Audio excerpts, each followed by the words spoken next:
Okay, now I want to ask you a question. In chapter 6 of the Quran, verse 101, there it says, wonderful originator of the heavens and the earth. How can he have an offspring seeing he has no consort? In other words, he can't have a child without a consort, right? Right. Okay, you sure you agree with that logic? Yeah, of course, because there are things that God can't do. Okay. Like God can't die. Excellent. Well, okay, we'll get to that part. You just proved that your God is an ignoramus. Do you know why? According to, in Islam, Allah is one, and that's it. One what? Is he one what? One door, one vehicle, one tire, one attribute? What? One what? One what? One God. Okay, what does one God mean? That's it, one God. What does that mean? Okay, what does it mean to be one God? You didn't explain anything. One God. That's it? You're going to repeat it? One God, one God. What does that mean? Okay. Okay, well, Allah, oh, he has how many names? Wait. Hold on. You said he's one. How can he have 99 names? He's only one. You can't have more than one.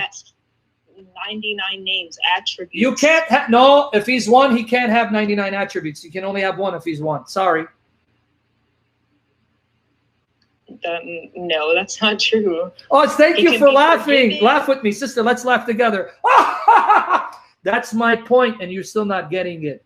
To say God is one doesn't tell me what that means, because you can have God being one in one way, but being more than one in another way, and you still don't get it. And you just proved my point, and you still don't get it.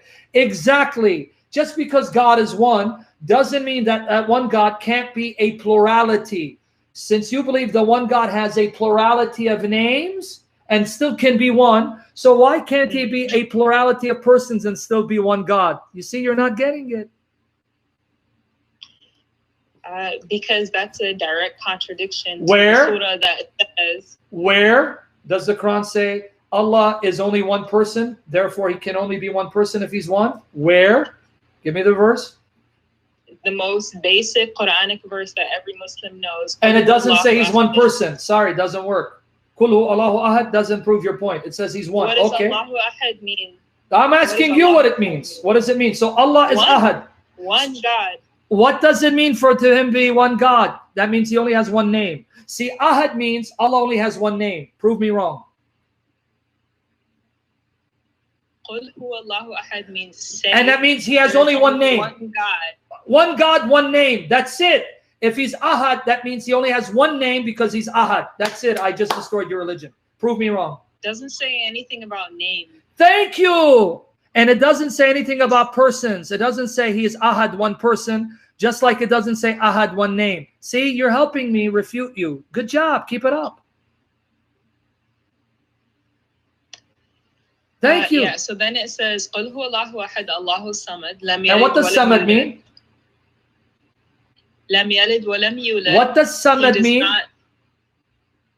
He does not give birth, nor does he What does begat. Samad mean? You still didn't answer my question. What does Samad mean?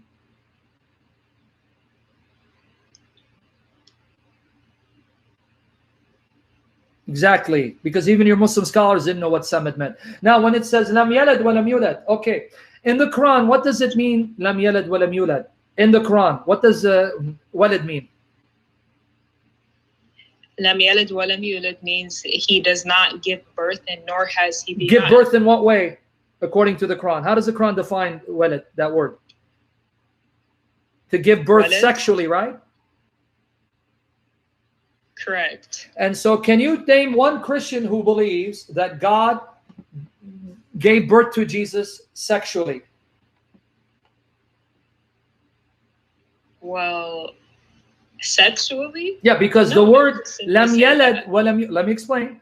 Lam yalad wa lam yulad, that word walad in the Quran, always when it's used in the Quran, always it means offspring through sexual intercourse. Always when the word walad is used. Always in the Quran. So no Christian believes that Jesus is God's walad through sex. That God had sex and he gave birth to Jesus. So that doesn't say anything about my deen. So you're misapplying it.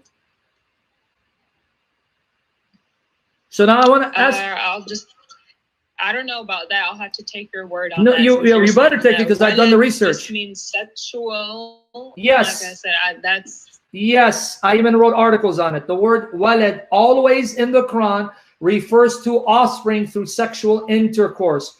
Your parents, children. It always means children born through sexual union. Okay, now I want to ask you a question, and we're going to end it because I got to do another live stream somewhere else. In chapter 6 of the Quran, verse 101, chapter 6 of the Quran, verse 101, there it says, wonderful, I want you to listen to this, wonderful originator of the heavens and the earth. How can he have an offspring seeing he has no consort? In other words, he can't have a child without a consort, right? Right. Okay, you sure you agree with that logic? How could he have a son when he does not have a companion? Yes. And he created all things. So you agree with that logic? That he can only have a companion if he has a consort? And if he doesn't have a consort, he's not going to have a companion? You agree with that logic? You got to agree with the Quran here. You can't say you don't agree, right? Yeah, of course, because there are things that God can't do. Okay. Like God can't die. Excellent. Well, okay, we'll get to that part. We'll talk about whether he can or not. You're assuming too much. You just proved that your God is an ignoramus. Do you know why? Can I tell you why you just proved God is an ignoramus? Enlighten me. Okay, because Mary said the same thing to the Spirit. If you go back to Surah Al-Maryam, chapter 19, verse 20, she said the same thing. How can I have a son seeing I've known no man? And your God said that's easy. So wait, it's easy for Mary to have a son without a consort, but your God, it's too difficult for him to have a son unless he has a consort. So Mary is bigger and better than your God. No, definitely not. So then why could Mary have a son without a consort, but your God can't have a son unless he has a consort? Why? He can't have a son, period. No, that's not true. Nowhere to say he can't have a son, period. Because in chapter 43 of the Quran, verses 3 and 4, it says that this Quran, chapter 43, verses 3 and 4, it says this Quran is in the mother of the book, Al-Kitab, that's with us. Can you read that for me? Chapter 43, verses 3 and 4. Quran 43. Verses 3 and 4. Okay. Watch here.